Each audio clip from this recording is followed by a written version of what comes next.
নমস্কার, welcome to ঠাকুর সেসেল। বন্ধুরা, আজকে আপনাদের সঙ্গে শেয়ার করছি পনির দো পেঁয়াজা। তাহলে চলুন দেখে নেওয়া যাক কীভাবে বানানো হচ্ছে এই পনির দো পেঁয়াজা।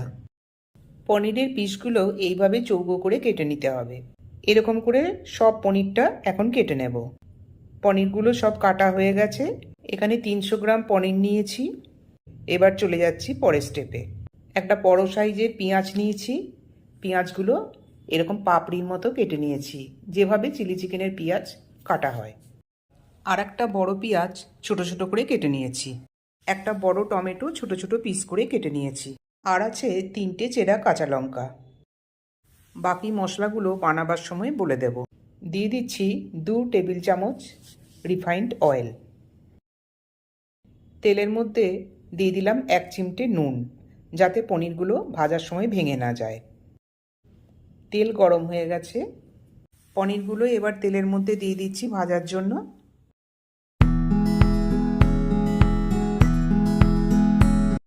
পনিরের দুটো পিঠই হালকা ব্রাউন করে ভেজে নেব। একটা পিঠ ব্রাউন হয়ে গেছে, উল্টে দিচ্ছি। পরের পিঠটাও একইভাবে ভেজে নেব।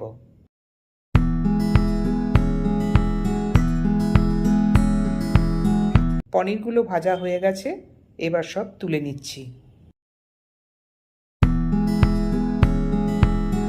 ওই একই তেলের মধ্যে দিয়ে দিচ্ছি পাপড়ি করে কাটা পেঁয়াজগুলোও হালকা ব্রাউন করে ভেজে নেব। পেঁয়াজটা ভাজার সময় 1/4 চা চামচ নুন দিয়ে দিলাম।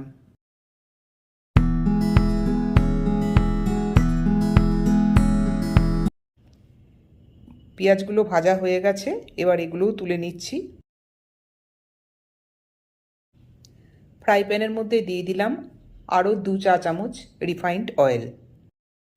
তেলের মধ্যে 1/4 চা চামচ সাদা জিরে দিয়ে দিলাম। এবার দিয়ে দিচ্ছি কুচানো পেঁয়াজগুলো।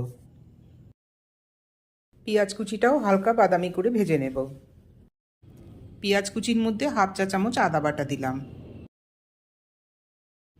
1/2 চা চামচ রসুন বাটা। আদা আর রসুন বাটাটা দেওয়ার পর আবারও ভালোভাবে কষিয়ে নেব পেঁয়াজের সঙ্গে। এই মশলার পরিমাণটা কিন্তু নির্ভর করছে পনির কতটা আছে তার উপরে। 1/2 চা চামচ হলুদ দিয়ে দিলাম। হলুদের পর দিয়ে দিচ্ছি 1/2 চা চামচ লাল লঙ্কার গুঁড়ো। হলুদ লঙ্কা দেওয়ার পর আবার কষিয়ে নেব। এখানে সেইভাবে আর কোনো গুঁড়ো মশলা ব্যবহার করব না। এবার দিয়ে দিচ্ছি টমেটো কুচিটা শেষে দিলাম, কেননা টমেটো দেওয়ার পরই কিন্তু জল বেরিয়ে যাবে। 1/2 চা চামচ নুন দিয়ে দিচ্ছি। পনির আর পেঁয়াজটা ভাজার সময় আমি নুন ব্যবহার করেছিলাম। মশলাটা কষাতে কষাতেই দিয়ে দিচ্ছি 2 টেবিল চামচ টক দই।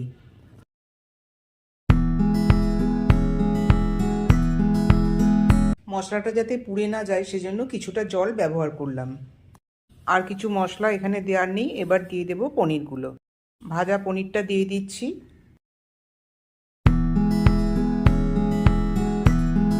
পনিরটা দেওয়ার পর মশলার সাথে আবার ভালোভাবে মিক্স আপ করে নেব। পনির রান্না হতে বেশি সময় লাগবে না। 1/2 কাপ গরম জল দিয়ে দিচ্ছি। 4 থেকে 5 মিনিটের জন্য ঢাকা দিয়ে দিচ্ছি পনিরটা রান্না হওয়ার জন্য। 5 মিনিট পর ঢাকা খুলে দেখছি রান্নাটা কমপ্লিট হয়ে গেছে। আর কিছু মশলা আছে সেগুলো এখানে দিয়ে দেব। ভেজে রাখা পাপড়ি পেঁয়াজগুলো দিয়ে দিলাম। আর দিয়ে দিচ্ছি 3টে চেরা কাঁচা লঙ্কা। গরম মশলার মধ্যে আছে এলাচ, দারচিনি আর লবঙ্গ।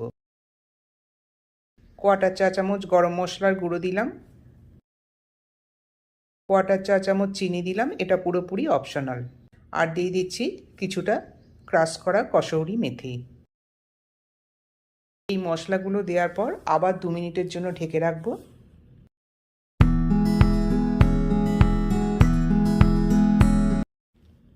2 মিনিট স্ট্যান্ডিং টাইম হয়ে গেছে। চিকেন দো পেঁয়াজাও একেবারে রেডি।